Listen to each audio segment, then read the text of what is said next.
really what I was going to talk to you all today about is the approach that we've taken to project data analytics and the sort of first steps that we've been taking on this journey. My role is to lead a lot of that change and a lot of that development, and I'll be joined by three of my colleagues who are going to be presenting you some of the ideas that they've had and the activities that they've been involved in to really start to bring a lot of the things that we're doing to life and develop that richness. Let's just make sure this is moving on properly. There we go. Brilliant. So what I was going to do is talk through. So it was beginning of March, I think, the last time that I spoke to the community. So I was going to just give a quick recap as to what we spoke about then, and then talk about the sort of the change that we are trying to bring into construction, and also, as Martin mentioned, thinking about the wider project data analytics community and all of the cross-sector activity that we're also involved in. Some of the questions that we've wrestled with and continue to wrestle with, and our approach to answering some of those questions, and then really getting into the detail of what we're doing. I said to somebody I met recently and told him I worked in data analytics, and his response was, "Oh, right, have you done anything yet?" Which was I think is a typical reaction to people that have a business unit that is working around data analytics and it's not visible and it's not clear. And hopefully some of the things that we're doing can start to just bring that to life and demonstrate that, yes, we are doing lots of things and continuing to build momentum with everything that we do. Last time around, the presentation that I gave with Martin was very much focused around our views for the sector, how we saw the sector changing, and in particular, the role that we saw for the Construction Data Trust, which is something that we've been pushing for 2 years or so, 18 months or so, to really get going. We keep hitting hurdles with it because it's seen as too transformational and too bold a vision, and we are convinced that it's absolutely the right thing to do, so continue to push it forward. For those that joined that time, we spoke about how TfL have done this, and as a result, or they've done something similar at least, and as a result of that, they've brought an extra 130 million a year to the UK, to the London economy, as well as a whole wealth of other benefits that have come from opening it up. Those of you that live in and around London or many other cities, the app City Mapper came out as a result of TfL sharing their data to start to make this kind of thing available for others to make use of. All of that then links into driving this idea of a data culture or data-driven decision making. Lots of other buzzwords around it, but central to that is this idea that we need to start to better leverage our data and get the right insights from our data. And then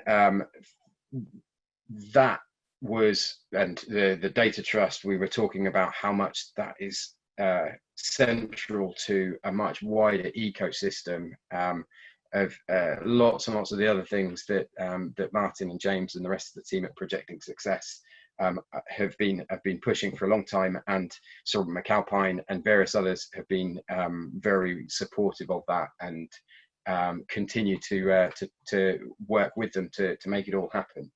The meetups, the hackathons, the apprenticeship, all of the things and masterclasses that you get through the hackathons, and of course some of the meetups, etc., as well as then some of the things that we'd like to do around innovation and code sharing, and a whole range of other things. So that was what we spoke about last time. To start to bring it into a little bit more context for tonight, I wanted to flash up one more slide that I used that time, which is all about the numbers, the statistics, the data that we've got in the construction sector. So the number of people that are being killed every year or that are dying every year in construction has flatlined for the last the last several years, at least the last 5 years. So we're not able to, with the insights that we've got at the moment and the approach that we've got at the moment, we're not able to change that significantly and reduce that down further, which is exactly where we see there being opportunities for data and analytics to come in to start to really begin to drive change in that space. And if keeping people safe isn't enough, then the productivity opportunities within this are absolutely huge. The challenges that the construction sector faces from a flatlining productivity go back decades, and going back even further than that, there are report after report that come out from people that are senior executives who've worked within the industry, who recognize and articulate the need for change, but often it's the same recommendations coming around every decade because that change hasn't happened.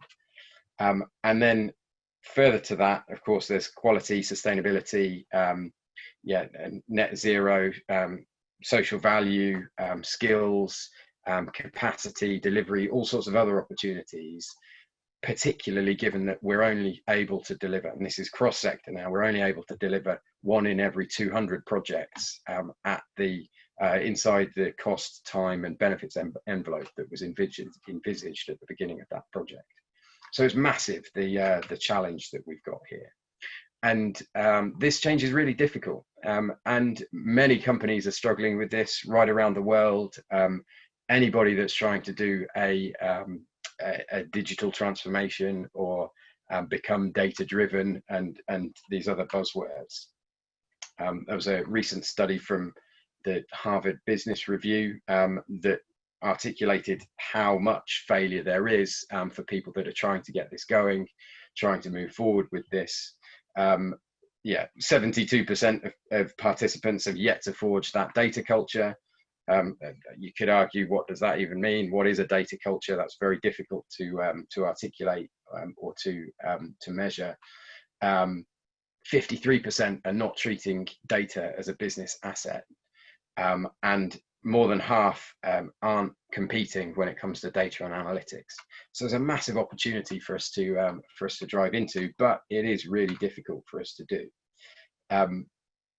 Some of the common things that crop up, these are examples, 10 examples from the Information Age, which is a journal in this space. The inability to experiment quickly, legacy systems, inability to work across silos, inadequate collaboration, risk culture or risk-averse culture, change management capabilities or lack of change management capabilities, lack of a corporate vision for some of these things, lack of talent and capability to really push these things forward and act upon them.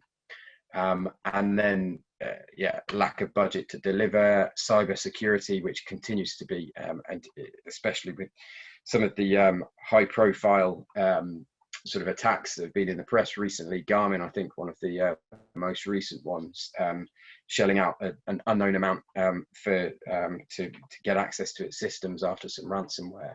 There are huge challenges in and amongst all of this as we move into and start to deal with our data in a more mature manner and increase that maturity. Another, it's only 4 because actually one of them is the same sort of risk-averse culture, but then the size and the scope of the challenge, the inability to get buy-in, the lack of an ROI, these are all the same sorts of things that are cropping up time and time again. And ultimately, a lot of this, it comes down to the fact that often what's happening is that people are trying to overcome the sort of the data barriers before they're necessarily trying to tackle some of these sort of cultural barriers and the cultural challenges that exist within organizations that are common to any change program, any bring any change to an organization. And of course, we aren't just trying to change an organization. Our vision at Sir Robert McAlpine is all about how the sector needs to change. It's not one company. One company's never going to be able to do this. It has to be a collaborative approach that involves everyone working across the sector.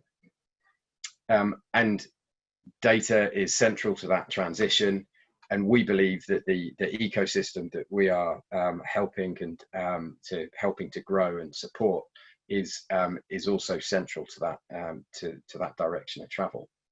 In order to get there, there are some sort of key things that need to be done from a sector perspective around recognizing data as a valuable asset, and that we need to manage that asset in the same way that we would be managing finance or people teams, all of the other things that any business has to manage, and then that we're actually using that data to drive insights, unlock new ways of working, make changes, and ultimately provide services to our clients that either enhancements to existing services, delivering quicker, cheaper, etc., or providing new and additional services that clients are starting to see emerging around the sort of golden thread of information and the ability to have very detailed asset management systems that are linked all the way back to from our perspective, linked all the way back to the construction data. As to how a certain component was installed or when it was installed, all of these things that start to become much more important and start to become possible as you drive into this ability to capture and leverage all of this data. So to make those changes and to sort of drive that forward, we really need to start sort of doing that ourselves and practicing what we're preaching. And today is as much as anything about us articulating that vision that we've got for our own sort of change and our own transformation, and how we're starting to do it, and the things that we're seeing working and not working, and the stuff that we're really pushing into. So yeah, how do we bring data and analytics to Sir Robert McAlpine? This is I thought this was a really stark indication from Gartner as to the challenges that any data and analytics team are facing. It's a reiteration of some of the things that I've shared previously about it, but it is those cultural challenges, it's the lack of resources, and then it's a lack of data literacy or shared understanding of what we mean by data and what we're trying to achieve with it. And so these are, I mean, the forefront in certainly in my mind and those of us that are working in these data analytics roles in lots of businesses. So that these sort of things, they lead to a whole series of difficult questions and challenges that we're wrestling with ourselves and that we're facing on a daily basis. What is it that's in relation to the first point first point here around these cultural challenges? There we go. What is it that's going to make people get it? How can we wrestle with the sort of resource requirements that we think we need, and especially when we're competing with lots and lots of other sort of top-down initiatives and programs within construction, as well as sort of data and analytics. There's lots of talk around digital twins, around digital transformations, around modern methods of construction, around lean construction. The list goes on of all of these things that we're trying to change as a result of top-down initiatives and activities. And how does that work? How does it all play out? People's time, so important. One of the things that has been prevalent throughout my career is people not having enough time to do some of the things that we would like them to do. how do we get them to start to buy into some of the things that we're trying to do? Where does the capacity and capability come from in order to deliver the change that we want to see? How do we scale these things up? How do we go from proof of concepts to delivery across and deployment across whole businesses? These are really sort of difficult challenges that we're wrestling with around making the fact that we work in a project and a delivery environment. Let's see what we can do to turn that to our advantage. And then of course, how do we, within all of this and all of the hype that exists, how do we manage the expectations of people that will have seen the example that Martin showed earlier of the of Annie, the AI from Costain? If that's what people are seeing, how do we get them to understand where to set their expectations in what can be delivered in a short period of time? So our answers to some of these questions is that actually, when it comes to helping people to get it, we're just thinking small, tangible deliverables that are very granular and helping people almost one at a time, or one project at a time, building that understanding, building that recognition that these things can deliver value. How are we competing with top-down programs? Well, we're not. We're sidestepping that as much as possible, and something I can perhaps talk about later as to some of the ways that we're doing to move that forward. Professional development is so important in this space, and this is why we are so supportive of the apprenticeship that Projecting Success are running, because that gives us an opportunity to not only create the space for people to learn, but also it gives them the skills to be able to give back to the project the time that they're taking to learn and develop, so that we're already starting to see some of the ideas and tools being applied by our apprentices that are giving that time back to the projects that they're working on. How do we build capacity and capability? Well, actually, we can use the CPD and the individuals and the apprentices that we've got, and the analysts and everybody else that's enthusiastic about this, and have conversations about these little deliverables that we're picking up and that we're moving forwards. In terms of scaling, well, actually, it's all about starting slowly, making sure we establish the ground rules for engagement, and join that with this vision that we have for the future that we want to build for ourselves, and allowing people that creative space to flourish and to pick up ideas and to take them forward and to run with them and see what they can do, and see how it can be added into or become part of the wider vision that we've got, because I mean the possibilities are endless. And I was having a conversation with one of our developers internally today, and he had I'm sure he won't mind me saying, he's been building a Raspberry Pi AI mechanism in his back garden to see what the birds are up to, and spot and understand, and ideally get to the point that he can recognize what sort of characteristics each of these different birds has got. And that's something that he's really passionate about. And actually, there's so many opportunities for that sort of thing to apply to construction around AI recognition. It's some of the things that we've looked at within the hackathons. So how can we blend these ideas that people have got with the things that we're trying to do on a construction site? There's massive opportunities. Actually, if we've got 50 projects, then there's 50 opportunities for us to pilot new things. And actually, all of those ideas on those 50 projects will undoubtedly interconnect with the 50 or the 49 ideas that we've got going on the other projects. So there's huge opportunities for us to collaborate across projects, to learn and fail as we go, because so much of this is about practice, and it's about experience, and it's about making sure that we give people the opportunities to try these things.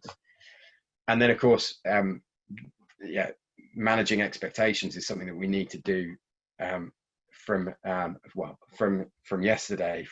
We constantly have to be reiterating the scale of the challenge and the size of the length of the journey that we have ahead of us, and recognize that actually we need to learn to walk before we can run, before we can push on. And that's absolutely critical to making sure that we will continue to be successful. So okay, what are we doing? This is where I'm hoping that I can build on and make use of the experience and of my colleagues. I've got Emil, Javier, and Ivana, who are 3 of our project data analyst apprentices. They all work in different areas of the business, and over the next half hour or so, they're going to help us to, and they're going to show you some of the things that we're doing and talk about some of their own experiences. So in terms of our capacity, so much of it is about people. It's about our data analysts, but our work-winning data analysts, our BIM data analysts, our document controller data analysts, planner data analysts, all of these different people that are working from across the business, to get them to start to understand how they can make best use of data analytics within the jobs that they've got now, and then inspire them and those around them to think about what those jobs could be in future. Partnerships across the business are so critical to helping us move forward. So making sure that we've got really strong connections to the central IT and development functions, to our InfoSec team, to our BIM and digital construction teams, to the future or the potential future analysts that are out there, and those senior leaders across the business that are really enthusiastic and keen to help us push forward, but need that sort of that tangible example that is relevant to them and the work that they're doing, so that they can help to push it forward. And then our strategy and innovation central teams. Likewise, from a process point of view, what we're doing there is we're building what we need as we go. We're not focused on making sure that we have all of the infrastructure that we're going to need in place before we start doing. We're doing and learning and failing as we go. But as we mature, we introduce new ideas and we introduce new concepts, and we build out the data policies, principles, ways of working, backlog management tools are all things that we've introduced or in the process of introducing as we're going on this journey, rather than doing it as a sort of almost a just-in-time activity. On the one hand, on the other hand, knowing and understanding from a strategic point of view that these things are absolutely fundamental and we will need to introduce them, but how can we bring it all the way back to those tangible examples that really mean something to people, and just using that as a bottom-up case. So for example, we had a call earlier, and we were ultimately talking about master data management, but it culminated in the fact that one of the dashboards that, in fact, it was Javier that was sharing, there are a couple of fields in that, or there are a couple of our projects that weren't being pulled through into the tool that he was using, and the answer to that was our master data master data management. But of course, until we start to be in a position to articulate those real examples to business leaders, to be able to start to put in place the right provisions around them, the right governance around them, it becomes very difficult to make sure that to get the investment and the buy-in from the rest of the business. So it's very much about starting small and growing, whilst we make sure that everything that we do is aligned to our business needs and the priorities that we have as a business, and keep on bringing things back to the business strategy that we have and that we're aiming for. And and then particularly the capacity, capability. So much of the journey that we've been on so far has been influenced by the hackathons. Every hackathon provided some data and some challenge for, and that that spirit is something that we are bringing to everything that we're doing in this data space, to make sure that we are continually learning and continually developing. So what I wanted to do now, and we may struggle if Emil is not able to share his screen. I don't know if that's, he's got a demo that he's going to give you of some of the things that he's been doing as a result of being in the hackathon. Emil. Yeah.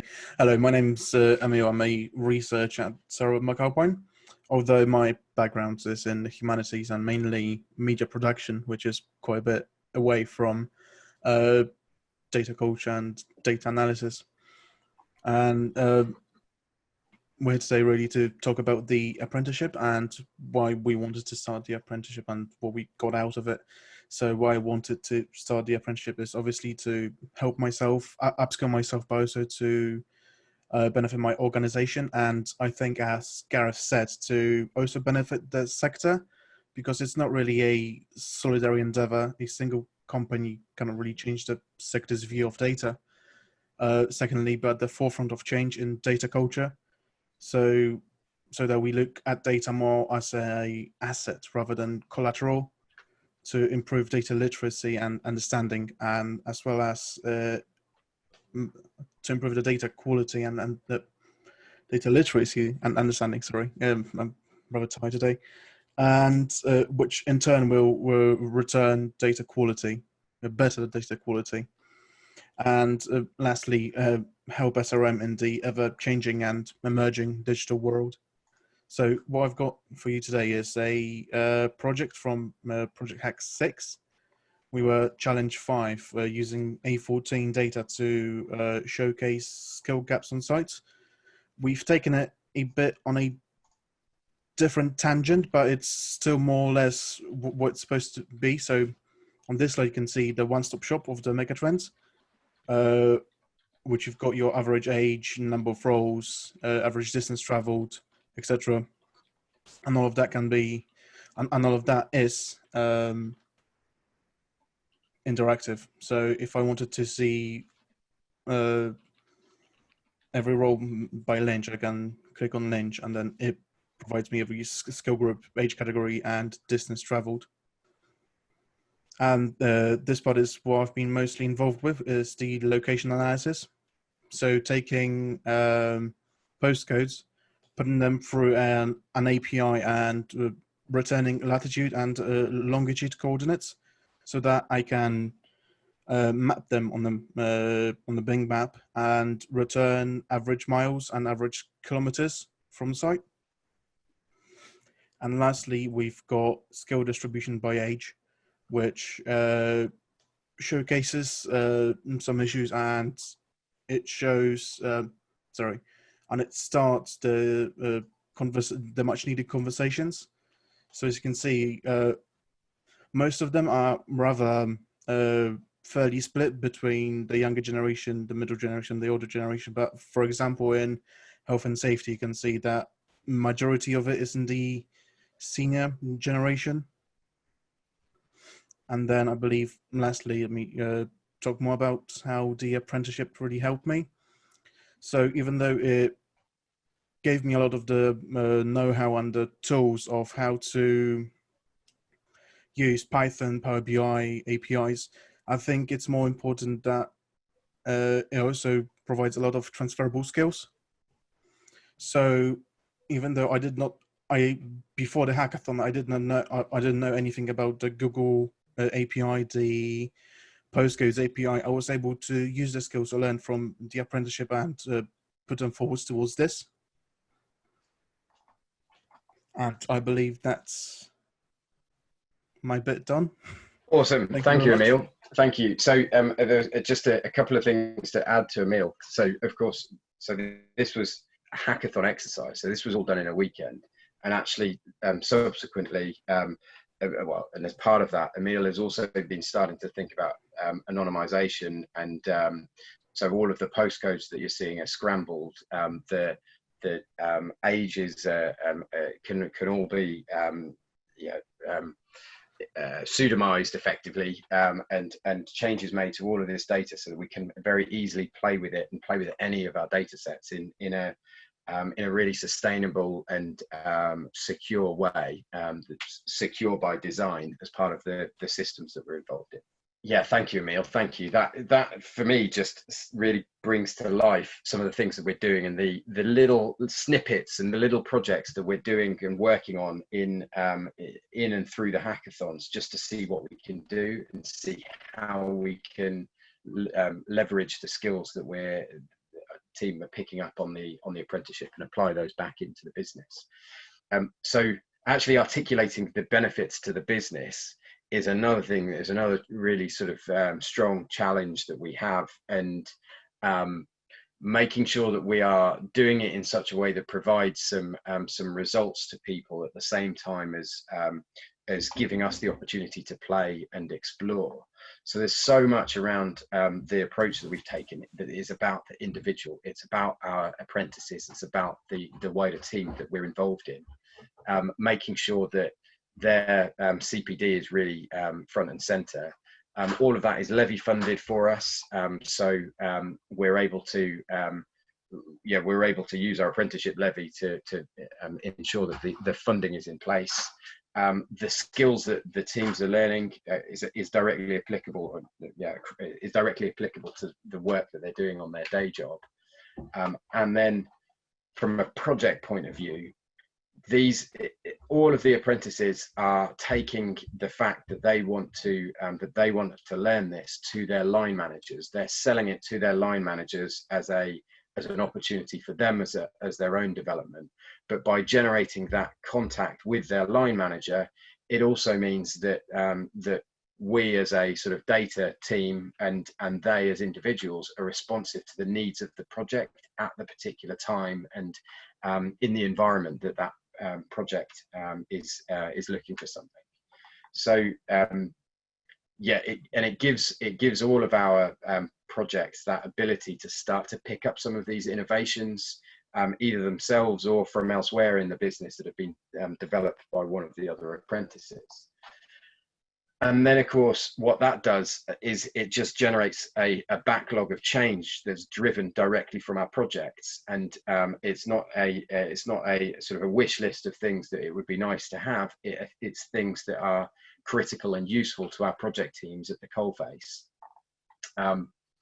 So rather than being seen as imposing something on projects, which is often a challenge around change management and facilitating change, actually we're just becoming an enabler to help them to do the things that they want to do better and more of, and we are on a journey with them, and they're able to start to drive that forward at a project level, or as leaders within their own teams and their own rights.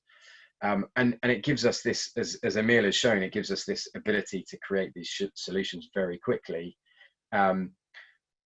through support and with support of a federated structure rather than a central structure. And then Emil's demonstrated the sort of the early way that we pilot ideas and that we play with ideas. But actually what we're seeing is the work starting to speak for itself, and that's where I'd like to hand over to Javier to talk about some of the things that he's been working on, and how he's been using the apprenticeship to add value for the project team and feed that back to ultimately to his client. Javier. First, a bit about myself. So my name is Javier. Okay, have been working for McAlpine for over 1 year and a half. Previously to that, I have at least 7 years of experience in different positions, in being and also in design management. Okay, So yeah, I started the cohort, the first cohort in January 2020 for the project data analytics apprenticeship. And the reason behind is, basically is because we benefit to my function massively. So we have recently changed, well, the company actually has recently changed, rebranded our function. We are no longer BIM managers, we are digital construction managers. And then, well, we just realized that digital technology, digital twins, building information modeling, and data, they are come all together. So we, I mean, it's something, this is something that personally I believe that I need to manage the data environment in order to deliver a better project. The second reason I wanted to, I mean, in order to do the apprenticeship is be prepared for the new chapter in project delivery. So sorry, I'm having a bit of echo. Can you mute yourself? Yeah. Sounds yeah. like, is it? Yeah, perfect. That's all right. Thank you, Gareth. So yeah, be prepared for a new chapter in project delivery. We have recently noted that the data is becoming a key asset, and the physical asset and the digital asset will come together, and then they will have the same importance in terms of for the client and also for the company. So I believe that this is quite important. So to understand how the asset is built and how we can use this data to build better and to build faster. It would be a massively game changer.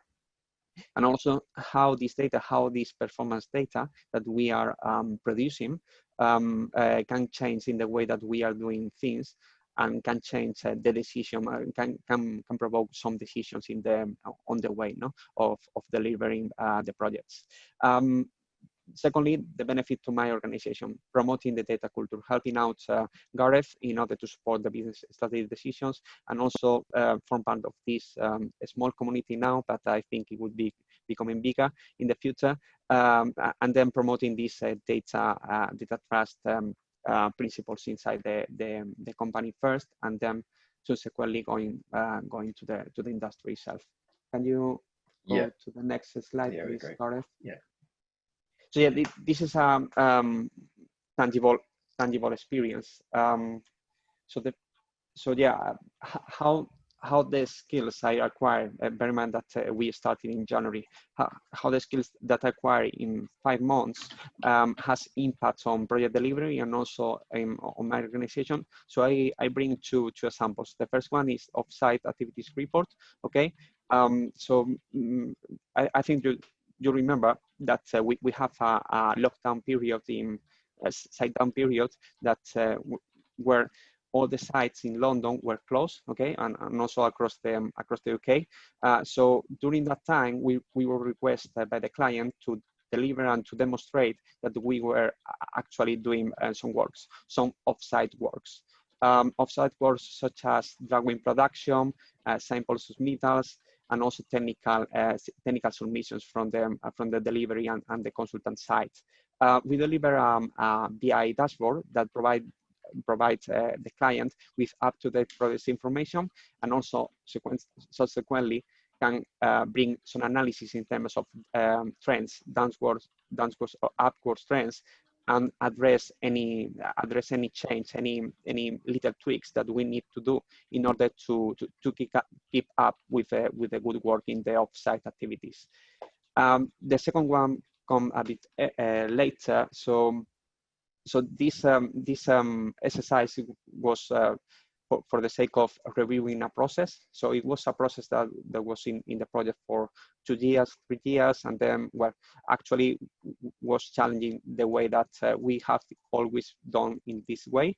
So the process basically is exchange of information between consultants and a trade contractor. In the middle steps, you have a reviewing points, gateways, and then the information is delivered from point A to point B. The problem is the client believed that the process itself takes no more than 10 days, whereby for real, we demonstrated that the process is taking 40 days. Okay, so we take the performance data from our systems and demonstrated that the process itself is becoming a blocker.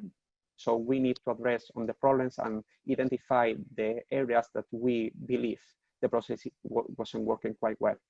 And yeah, this is the second exercise we have done recently in one of our projects. And yeah, in the same time, we are fostering proof of concepts. This kind of bottom up initiatives that we have from the projects, and then in order to show up the capability to the central team, and then take this development and then roll for the whole company. So I have been working closely with project director, project managers, and also with the development team, playing such as a translator role between the 2 or 3 areas, and then just making the life easier from everyone's side. Understanding what is the data behind the digital system, putting this data in front of the audience, testing if the data is answering the question that we already have, and also yeah, making sure that everyone is happy with the data analytics side of things. Would you mind to go to the next slide, Gareth, please? Yeah, there we go. Yeah, so where do I see this is going? So yeah, first thing first is increase of the data pipeline. Bear in mind that in an average project in SRM, we have 5 operational digital systems as a minimum. So let's say common data environment, we have the progress systems, we have the program, we have the company-wide program that is taking all our financial records. So at least 5 operational digital systems. I see that we are getting this very seriously, and then we are exploring new data pipelines. So across the business, we have more than 35 digital systems. We need to explore every single one and see what is the business value and the business value associated with each pipeline, and then extract the key data that is impacting massively in our on our success. The second one is digital system cross-reporting. When we have more data sets from different digital systems, we are enabled to cross-reference the information. So eventually this morning, we spotted that we have a misalignment between the CRM digital system, and one of our issue management system. So we identify these 3 projects that hasn't been named in a correct way. We need to go to the source, address the data, and then start to making more sense of these silos. Connecting these silos, it will be the next step in the line. So yeah, exploring gaps, correlation in data from 2 or more data items.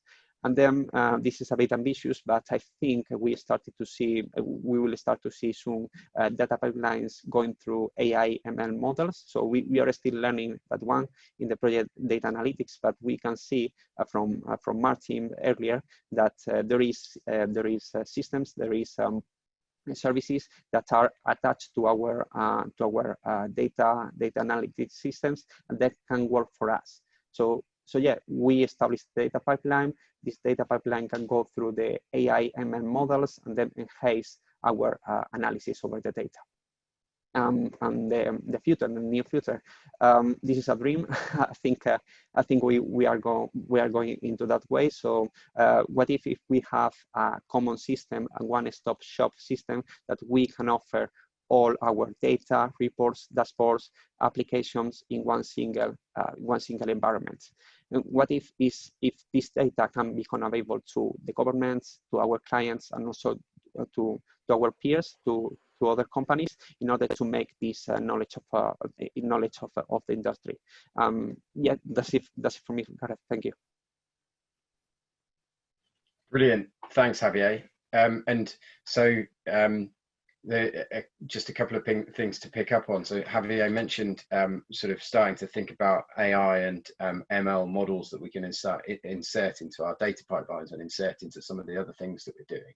And it's exactly the same principle when it comes to all the tools that we're using is that there are so many tools that are available to us, but actually, as he said, understanding what the core tools are and understanding actually what is just possible within the Microsoft stack and making use of Azure and cognitive services, there's a huge opportunity for us to leverage what we've already got before we start adding on additional tools to fit niche applications.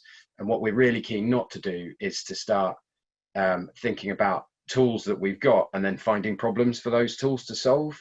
Is absolutely the other way around. What are the problems that our project teams have, and how can we make their lives slightly easier, slightly better, our projects run slightly smoother or quicker, or find room for cost savings, or whatever the solution is that they need.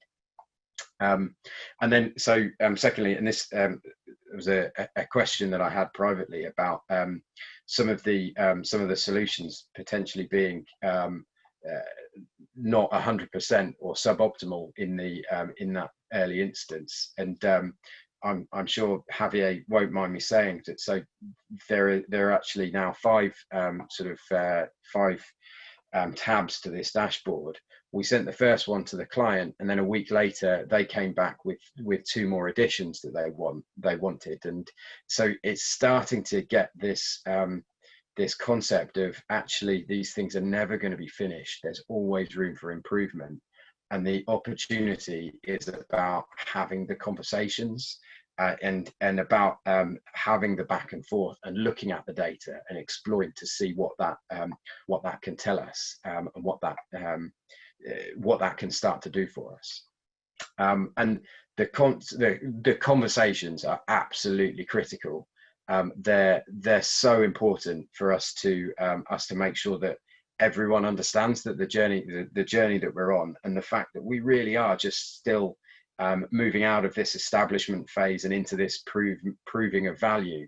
We're so early on in our journey, and there's such a long way for us to go to be achieving the things that we want. But we think we've got a scalable model, and that what we'll start to do is scale that up in a way that works for everybody. And the sort of diagram that we've got here, I mean, this is not new. This is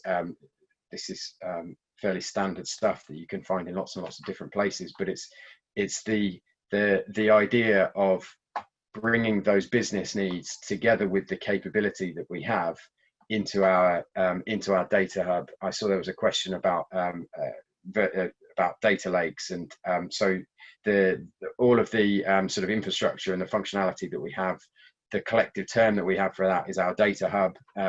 So all of that stuff starts to sit in there and feed into that from a business need perspective, plus a capability perspective. We execute, we add value to the business, and we go round the loops again on both sides, to the left and to the right. So moving forward. And so I see there's another question about data management and data governance, and that's again an absolutely critical part of everything that we're moving towards and everything that we're doing. And enterprise information management, onboarding our data and making sure that we're asking the right questions when we bring that data forwards. For a construction company, information management and project information management is absolutely fundamental to the way that the future is going to go, and that is one of the reasons why I'm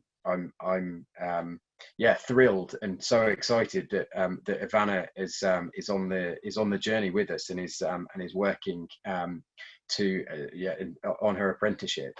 Her role when she started the business was as a document controller, but I'll let Ivana tell you a little bit more about some of the things that she's been doing now.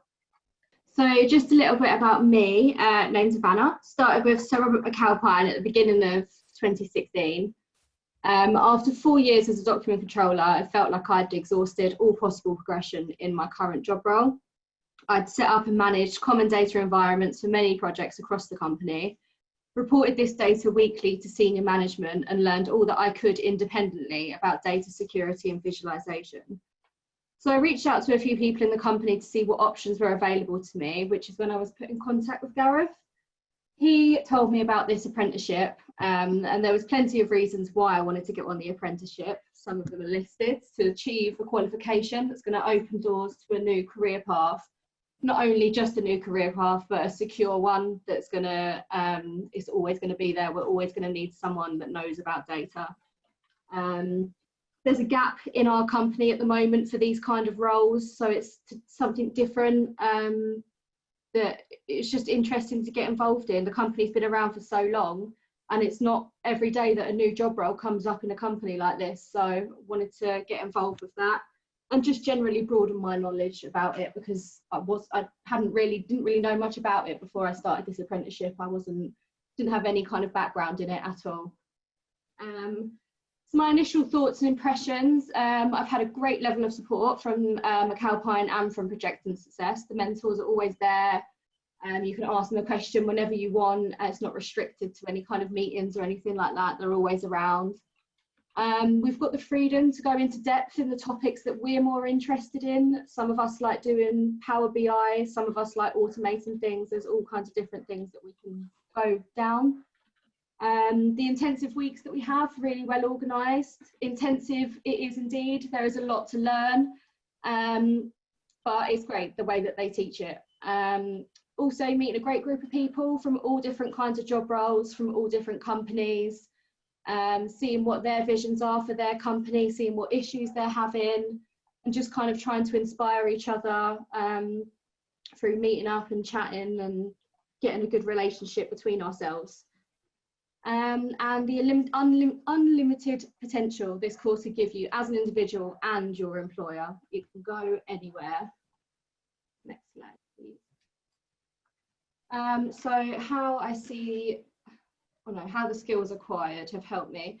So following on from Javier's template that he did, me and Gareth, after having a few conversations, thought that it would be a good idea to kind of develop this into more of a company-wide template that we can use, instead of it just being really detailed information that Javier's got for his project. So I've started to do that, to set up a template. At the moment, I have access to about 5 or 6 projects with their data. So once I've kind of done this template, I'll be able to plug it into all of these projects and see what it comes out like. And then developing that even further to go into for roles, a different dashboard for every role. So a project manager has his own dashboard, package managers have their own dashboards. And also, a thing that's come to the attention, our company is currently looking into information security, but kind of I would like to look at it more from a project level, because it does get forgotten about a lot of the time. Where I see this going, generally promoting a new way of thinking within Sir Robert McAlpine for how we store, use and archive all project data, because at the moment, to a lot of people's lives, they're busy and it's not a priority, but it is extremely important.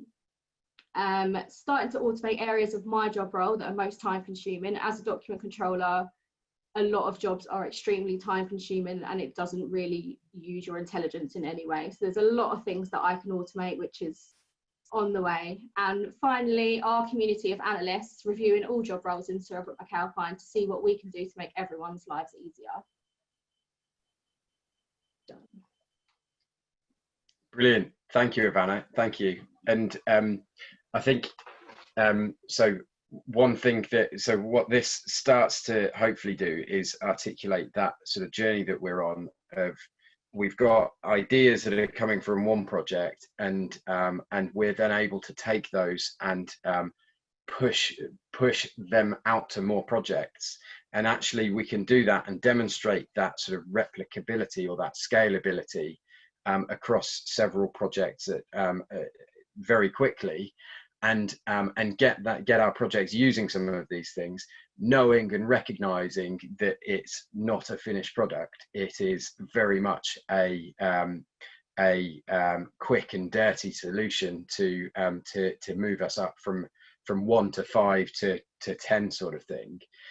what we're also doing, and this is where Ivana and Javier and I are working with our I mentioned our central development team, is more and more, and Javier had spoken about the data pipelines, is that we're building that capability to feed into our central data lake and our data hub, so that we can go from 1 to 2 to 5 to 50 very, very quickly, as a result of having that sort of end-to-end pipeline. And I think that's that gives us the ability and the capability to start moving into where we go with project specific role specific dashboards, as Ivana's mentioned. Hopefully what you're sort of starting to pick up is that actually what we're doing at the moment is we're building momentum. We started really in January doing a lot of the apprentices certainly started in January. We've been doing a lot of the thinking prior to that, but we're really just at the very beginning of our journey in this space. There's so much for us still to do, but as you'll hopefully have seen from Ivana and Javier and Emil, that we're starting to ask these different questions and these new questions about how we can best use our data. We've mentioned role-based dashboarding already. The opportunities to collaborate with our clients and competitors across the supply chain is huge, and it's starting to get people on individual projects to pick these things up and run with them themselves and move it forward in a way that if we'd been trying to do this from a top-down approach, we would certainly have struggled, simply because of the nature of project work and the way that currently projects get delivered. And then ultimately for me, what this is all about is opening the eyes of our business and the ecosystem of businesses that we work with and the wider construction sector as to the possibilities that are available to us here and now, and that we can start moving some of these things forward, and we can start having conversations with our senior project leaders about how they want to think about making use of deep learning and automation and machine learning and statistical analysis and natural language processing and all of these things that are at one and that form part of data science and data analytics that traditionally project managers, project directors would not come into any contact with and would find and find challenging to take on board, particularly if it's not brought to them in a way that makes things real and makes things tangible for them right then and there. My first slide was of a baby walking on some grass. I think we're still growing that grass for us to walk on rather than starting to be up and running, but the approach that we're taking, I'm really confident is the right one for our business. And with that, I'm more than happy to open it up to any further questions, or I'd be really keen to hear other people's views as to what we're doing, and how and the approach we're taking, and any other conversation that you'd like to have. Thank you very much. Gareth, thank you much. It's a big round of applause from everybody, please. I thought that was superb. And a big thanks to Gareth, Emil, Javier and Ivana as well. Yeah, absolutely cracking job. And I think it really shows a different approach. You know, I'm not seeing a lot of people doing this at the moment in terms of your pipeline of these sort of opportunities that you're building up. And some people just doing it very much top down. You know, they've got a big policy from their chief exec to say, go and make this happen. And then other things get in the way, COVID gets in the way, etc. And then the funding gets pulled, etc. So I think your approach is very different. And I think it's worth just contrasting that with other people's experiences and seeing, in terms of this conversation, you know, which way different people are taking it as well. So if we can open the floor, if you want to come off mics and start to have a chat with Gareth and his team, that'd be really great. So anybody got any questions? I have a question, Gareth. Go on, Josh. Yeah, go ahead. So we've had some people message us about the apprenticeship, but they're not sure about the time commitment in their different roles. So how would you say, this question for all the guys at SRM, how has the apprenticeship time commitment affected their working responsibilities, and how have they circumvented that? So, well, I think if I answer for all of them to start with, and then they can tell me that I'm wrong and pick it up from there. It's challenging. It's really tough. As I know from my own experience that trying to work and learn at the same time is not it is a commitment, and it's not easy to do. And especially if, and we were talking about this earlier, if you've been out of education for a period of time, then especially the first few days, the first intensive week, it is a big change, and it's difficult to move forward. But what we've done, and hopefully the team will reinforce that, is that as much as possible we've been working with them to make sure that they're able to balance not only their work commitments with their apprenticeship commitments and their learning commitments, but identifying ways that they can start to apply the things that they're learning to give them that extra space in the day jobs that they're doing. So moving forward, for example, one of our apprentices has developed a piece of code that replaces a 10-minute long task that they were having to do every day. So there you go. Already there's a week worth of time, or an hour a week, sorry, that they've managed to save for themselves as a result of some of the things that they're learning. We've got lots and lots of examples of that are starting to come out and are starting to move forward. That's it. Yeah, long-winded way of saying it's difficult, but as much as possible, we're all working together to make sure that we can manage that. Did Ivana, Javier, Emil, did you want to add anything? I think for me it was rather easy. I've been on furlough most of this time, so. Yeah. We've got a second teacher in our midst, Emil. Excellent, thanks guys. Any more questions, James? Have you got some in the list as well? Yeah, so Gareth, I've been pulling questions off that I see in the chat. So I see you've covered a couple of them. Yeah. A question I see is from Ash, I believe, is how big is your team and how long do you think it will take before you're taking the first steps in inverted commas? So that is, I'm hesitating because it depends where you draw the lines. I could draw them around me. I'm the central function. I could draw it around me and the core development team that I've got that sit in the center of the business. The way that I think about it is that I put it around all of the apprentices that we've got.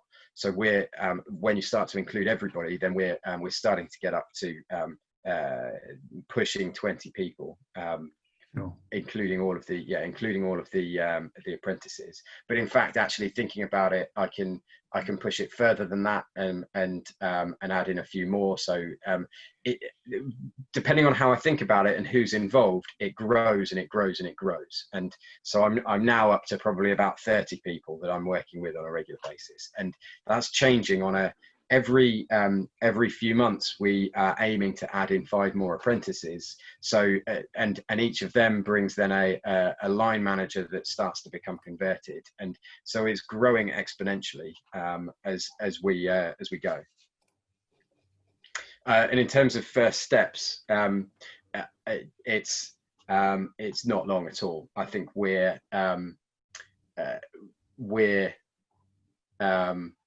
Well, I put it this way: I've set myself some 100-day targets that I'm starting to share with the business. I think once we've got those 100 days under our belt, then we'll have some really impressive things that we can be showing to people. And in fact, that that's those 100 days. It links to it comes from a book called the Chief Data Officers Playbook, which I recommend to anybody. What was there? Another question? I've got another question here from Ricardo, who says, construction operations wise, have you digitized any of your business processes? So moving away from the paper-based digital ones, and if so, which ones have you digitized? So Javier showed a number of different apps that we've got. So and we're using a lot of those in terms of those sort of digital tools. We've got lots of those. So we've got a series of field apps that are available to us for doing things exactly like quality checklists. We've got common data environments. We've got a whole suite of BIM tools for 3D modeling, for 4D modeling that starts to introduce time, 5D modeling that starts to introduce cost, etc., etc. So there's lots and lots of digital tools that we've got. I guess the challenge is that if we're not careful, then each one of those digital tools becomes its own island and its own space for collecting data. And Sure. How do we then make sure that we're managing that as best as possible? Sure. That's great. Thanks, Gareth. David says he compliments your approach, and he says, has SRM approached any data quality challenges, such as who owns the data within the organization, and how does Sir Robert McAlpine approach cleaning that data?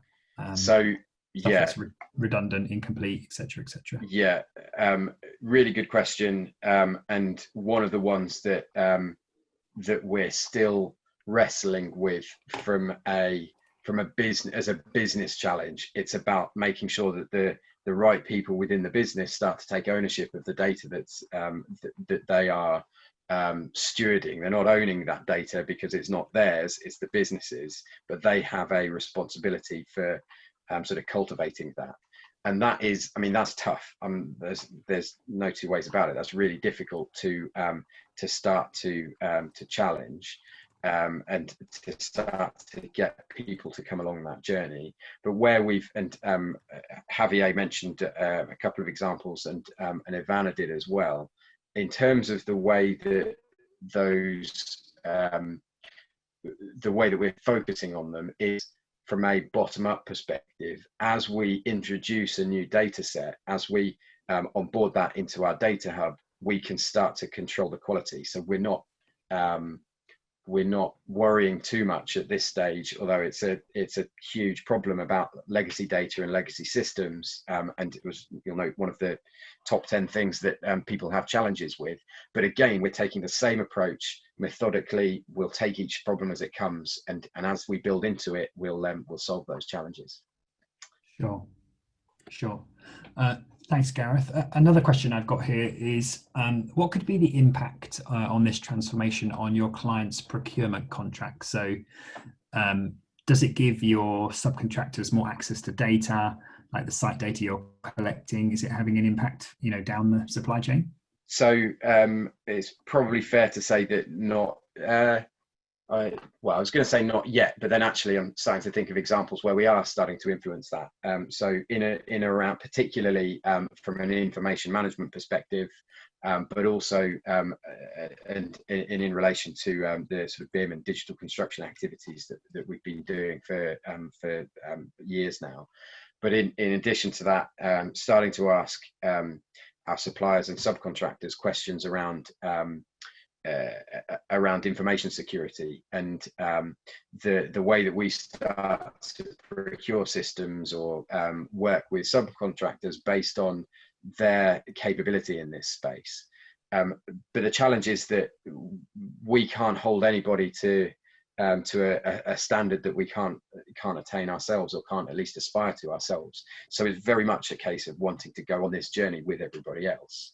And that's right at the top of the slide deck. The idea of the data trust is exactly that space to start to influence all of these decisions around procurement. And that's ultimately there's a huge goal for the whole sector to aim for around contracting and procurement, and the opportunities that unlocks. We think through the mechanism that we've put forward in the data trust.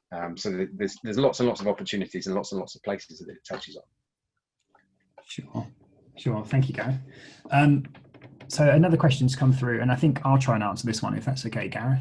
About what data security changes when you have so these pins that Emil was mentioning on the maps. So Martin says that I understand where the data can be made anonymous, but if you know where someone lives and you can see that pin on the map, then what's the difference between a postcode and lat and long? And I guess ultimately, if you can use an API to convert data into something that you can then apply some kind of binning or statistical technique to aggregate that data, then you can make it anonymous. So then you can start to publish that data publicly, because you can't publish things like postcodes. So the process that Emil's gone through means that from that you can apply other statistical processes to anonymize it. Do you want me to go through just explain the process of how it was made? Yeah, sure, go ahead. Yeah, so have we got time, James? Yeah, I think we've absolutely got time. So it is going to be rather quick. So we've been given outcodes. So it's the first part of your postcode. So for example, for London, it could be SW1 or whatever.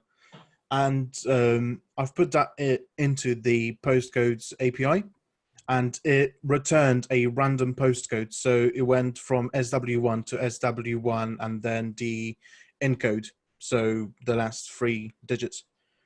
And then through that, we then put that into the Google Maps API, which returned the latitudes and longitudes for that postcode.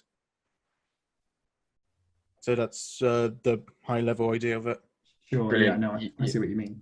Yeah, thanks. Emil. Yeah, thank you. That was brilliant. That answers the question. I was more concerned about the sort of Outer Hebrides ones where you're likely to have 1 or 2 people. In central London, I can understand that it would get lost with the amount of people. But it was just when you saw those outliers. I don't know if it's like the Outer Hebrides. It was sort of like, okay, that could potentially be Dave if you know who Dave is, even if it's been random generated.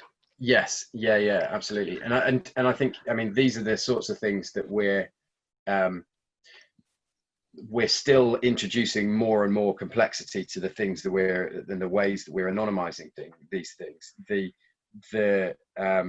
And setting ourselves some clear rules around what it is that we're doing. So what Emil had showed was there'd been an element of anonymization that was applied to it for in a number of different ways, but then of course we're not providing any other data with that at the moment. So you then are limited to the fact that, okay, well, we know that there is now somebody that's in the Outer Hebrides, but actually it's not linked to any of the other data that we've got at the moment. But as we go, all of these things are going to be, and I mean, I've not had the chance to talk about data ethics and any of the sort of ethical challenges that exist in and around a lot of this space, but they're massive. There's huge sort of things that we're going to have to wrestle with, and well, hopefully that you're sort of getting the impression and starting to recognize that the approach that we're taking in this is eyes wide open, very slowly, very methodically, and building the deliverables and building the capability as we're going, in order to meet the needs of the business. Thank you. I've just started the apprenticeship and we're doing security, so that's why questions are coming up. Could I ask one? Yeah, go ahead, Ken. Yeah. The apprentice levy, does that really help senior management approve the apprenticeship, because otherwise the money is being taken from the company. The company has to contribute to it, and they're not making any benefit out of it. It seems like Yeah. a point worth Yeah, no, understanding broadly. it's a really good point. Yeah, absolutely. So every company that is over a certain size, and I can't remember the details, but it's surprisingly small. About 50. It's I can't remember whether or not it's number of people or if it's turnover, I think it's 50 yeah. people. Oh, there you go. Yeah, and you guys would know. So yeah, it's relatively small in terms of the size of organisations that we've got, and then every organisation that is over that size has to provide its 0.5% of the staff costs that they have. They have to feed that into the apprenticeship levy, and then it's there for them to draw down on and spend on exactly the sort of things that we're doing here. And follow up then, is McAlpine, which I suppose is you in this case, making any effort to get our supply chain to join in with sending good question. to projecting success? Yeah, so we are we're able to actually transfer our own levy up to, I think, 25% of our own levy to members of the supply chain and suppliers that we're working with, and we've already done that. So we've started that. So we're setting precedents with our second round of apprenticeships, or a second cohort. But there's huge opportunity for us to do that right across the right across the supply chain, and with every organization that we work with, either for us to transfer that levy predominantly to the small businesses and the smaller businesses that we're working with, and then for those sort of medium and larger businesses that are within our supply chain to be using their own levy for this kind of thing. Thank you. I'd raise the point as well, Gareth. I think it's worth pointing out that with the levy, if you are a smaller company, government will pay 95% of the bill anyway. And there's various bonuses at the moment. So there's a £2,000 bonus until January because they're desperate to get people on this. The number of apprentices has really fallen off recently because of COVID. And a lot of people see apprentices as being 18-year-olds, but it's not. It's a massive range of ages. What's the average age, Martin, of your apprenticeship? It's 30 plus. No, it's over 30 now, something like that. We've had a new cohort join since we did the last calculation, but it was definitely over 30 last time we calculated it. I might be an outlier, but I'm not a I'm not a piece of bad data, am I? Never, Ken, never. So Ken's probably nudged that number up slightly. Single-handedly pulled it out of the 20s.